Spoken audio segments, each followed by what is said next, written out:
कवठेमंकाळमध्ये बनावट आयकर अधिकारी बनून नामांकित डॉक्टरांची लूट, 16 लाख रोकड व किलोभर सोने लंपास।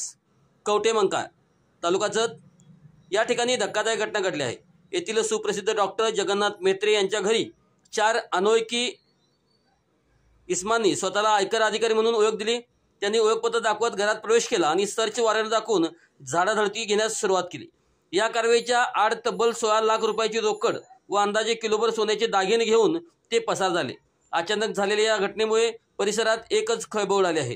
घटनेची माहिती मिळताच जतचे एसडीपीओ सचिन थोरबोले आणि पीआय ज्योतिराम पाटील आणि एलसीबीचे पोलीस निरीक्षक सतीश शिंदे यांच्यासह पोलिसांचा ताफा घटनास्थळी दाखल झाला। पोलिसांनी परिसरात नाकाबंदी करून आरोपींचा शोध सुरू केला असून गुन्हा दाखल करण्यात आला आहे। या घटना अत्यंत नियोजनबद्ध पद्धतीने घडून आणल्याचे पोलिसांसमोर मोठे आव्हान निर्माण झाले आहे।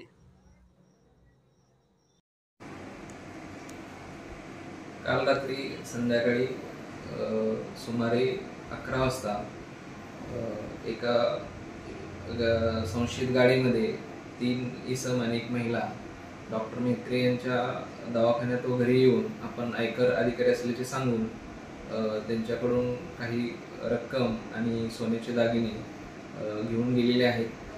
त्याबद्दल पोलिसांचा अधिकचा तपास चालू आहे। गुन्हा नोंद करण्याचे काम चालू आहे।